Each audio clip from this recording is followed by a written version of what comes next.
What's going on, y'all? It's Locks, and Dave. We got another prize picks video for you guys. In today's video, I'm going to go and give you guys two WNBA player props I love on the board for this Sunday, June 30th WNBA slate that we got. It's a 2-game slate, and we're going to be giving you guys a player from each game, so it should be a pretty good one. Love these two props, and yesterday we went 2 out of 3. Realistically, we should have went 3 out of 3 on our picks. At halftime, literally all 3 of the players were well over their halfway mark on their props. And we gave you guys Natasha Howard on her rebounds. That one was originally 6.5. It got bumped up to 7. She had 7 rebounds, so we got the play right there before the bump. Great value right there that we gave you guys. And then we gave you guys Joel Lloyd over her 20.5 points. She had 30, so again, she smacked out easily for us. And then the one that I was super mad at was Diggin Smith over her 13.5 points. That one got bumped all the way up to 15 flat, and her line was 13.5 when we gave it to you guys. And she had 11 points at halftime, and then guess what? She ended up scoring the whole rest of the game. She just stayed at that whole 11 points. So the whole second half, she didn't give us a single bucket. She literally needed 3 more points to cover her line, which she should have got easily. But again, I don't even know if she took any shots or not, but she just didn't get anything. She went from scoring 11, starting off super hot, it's not even getting any points at all. So unfortunately right there, can't do nothing about that play. It was a good prop. It was a good look. Got the line at 13.5, got bumped all the way up to 15. So again, we got the value, we read it right, but just unfortunately the luck wasn't on our side with her doing her thing in the second half, closing out that prop for us. So 2 out of 3 though. That means we are 12 out of 17 or 12 out of 16 in our last 7 days of uploading, I believe. So again, in the 70% hit rate, which is pretty good. Our player days have been consistent, other than this one right here, which was unfortunate. Again, can't do nothing about that. It just didn't go our way. But with that being said, I got 2 props I love for this Sunday slate right here for the 30th of June. And we're going to go hop right in those. But before that, make sure to drop a like and subscribe with those post notifications turned on. It's been the word of me. Been grinding for you guys, trying to give you guys the best content, the best value, the best breakdowns I can find on this prize picks board. But with that being said, we're going to go and hop right into these plays. And again, make sure to post notifications turned on down below, because in most of our videos, at least one player gets bumped up. Either way, we have them more or less, or even taken off the board. So for you guys, I'll make sure to post notifications turn on down below to get the value early, right when the videos drop. So with that being said, our player of the day in today's video, we're going to be rocking with Chennedy Carter, less than her points. Now, I know her last couple games she's been going crazy. As you guys can see, she's on a little 4-game stretch where she's covered this line every single time. But if we look at the matchups right here, they are against super weak teams. Indiana Fever, Dallas, Indiana, and then Aces right here. All these teams are super weak, and right here she's going against the number 2 team in the league defensively overall, with the Minnesota Lynx being ranked 2nd in points allowed, to give around 75 a game, and they have just been super solid all season, especially against the guard and point guard position, shooting guards and all the smaller players. They've been locking them down, and which is what Chennedy Carter plays. Again, she is a rookie, so I'm not really sure how she's going to deal with the pressure.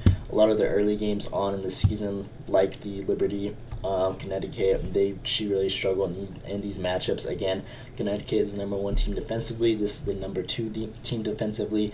And if we look at her last 2 matchups against Connecticut, she really struggled, 11 and 10 points in those matchups, which I feel like should be another similar situation right there. We can't look at a head-to-head because of that little stat right there. She hasn't gone against this Lynx team so far this season. But from a similar team defensively, we can see that she struggles and just really struggles getting those points in total throughout the whole game. So insane value right there.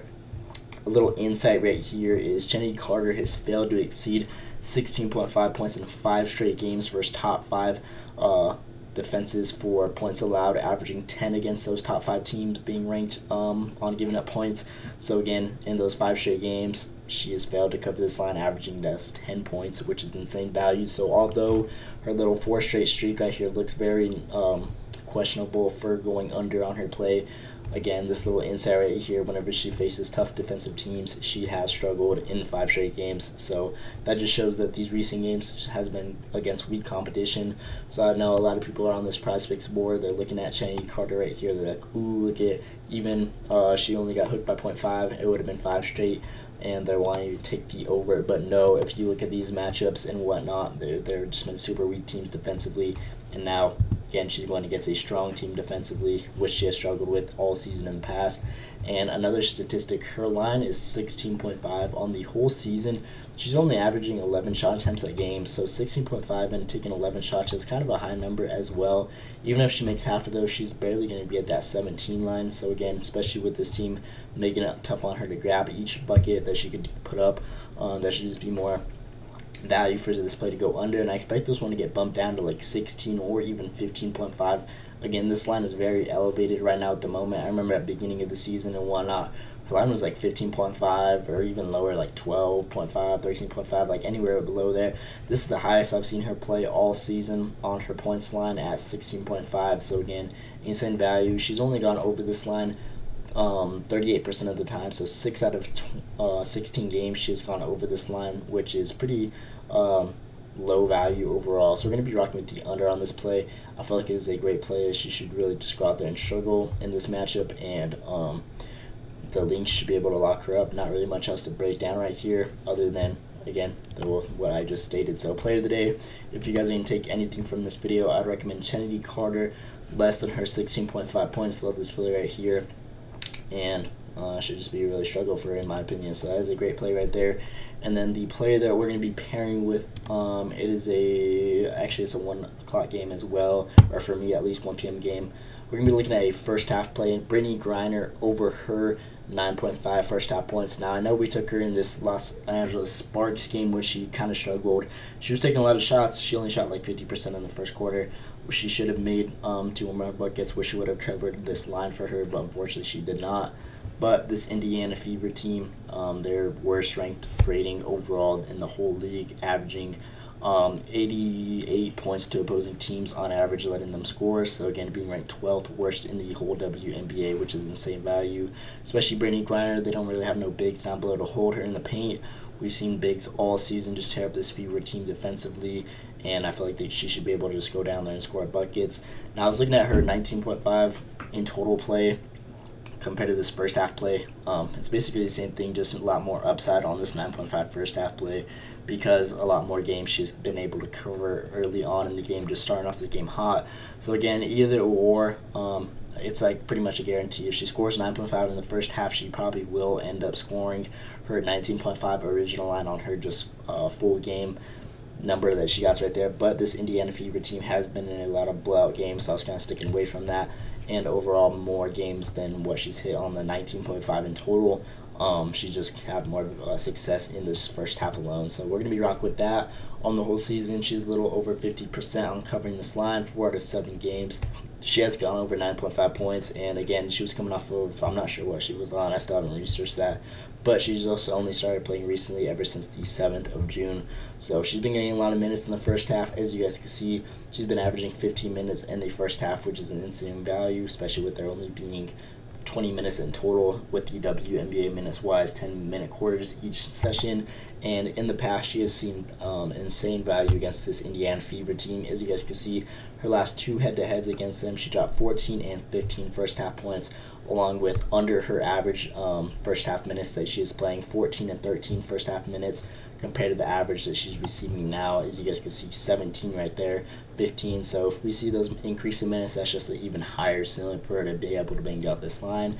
And a little insight right here, Britney Griner has exceeded her 9.5 first half points in 10 of her last 13 games. First bottom 5 defenses for points allowed, averaging 11.2. So again, in those 13 games, she's been averaging 2 over her line right here, which is insane value. And Indiana Fever has just been struggling all season. I do not expect her to go 3 straight games in a row not being able to cover this line. It was kind of the last season it was kind of weird as well, like with the whole suspension and whatnot with her. She was even playing like full minutes. But so far this season, she's been balling out and doing her thing. Even the Indiana Fever, just defensively, have been weak all season. As you guys can see, just bottom-ranked teams in every defensive stat right here. Literally, the highest rank is like 8th, I believe. So overall, they've just been super vulnerable, and I expect her to do her thing with the increase in minutes she's been receiving and whatnot. Again, head-to-heads previously, and the little insight right there, that should just all be value for success. So this is my player that I'm pairing with Chennedy Carter's under right here. Again, where is she at? Britney Griner over that 9.5 first half points. So these are my 2 plays I'm rocking with on this Sunday, June 30th slate right here. Again, our player of the day, if you guys didn't take anything from this video and are new to the channel, I would highly recommend the player of the days. I believe in the last 7 days we were, or like even 10 days, I think we're like 8 out of 10 on our player of the days, so we've been super consistent with those. And in that case, in today's video, we're going to be rocking with Chennedy Carter, less than that 16.5 points, and then pairing that for the 2-man with Britney Griner over that 9.5 first half points. So these are my 2 that I'm rocking with. Love both these plays right here, and it should just be a good day of WNBA. Again, yesterday's video was unfortunate. We hit 2 out of 3 on our picks. Literally, our player of the day, the one that didn't hit, should have smacked for us easily. She had 11 at halftime, and her line was 13.5. Come on. How can you not score 3 points in a whole quarter after just scoring 11? Like, she just really just fell asleep or really was not looking to score at all after she dropped those 11 points. I'm not sure what happened right there. But just unfortunate on our end. We got the early value, not really much else we could do right there. Gave you guys the best insights and little predictions I could give you guys, and they were looking well. But fortunately, it's just the name of the game with Prize Picks, and always does not go in our way. But with that being said, these are my 2 that I'm rocking with on the day. That's pretty much all I got. Again, please drop a like and subscribe with those post notifications turned on. Just mean the world to me. And yeah, let me know what you think down in the comments below. Hope you guys enjoyed. Thanks for watching, and let's see you today.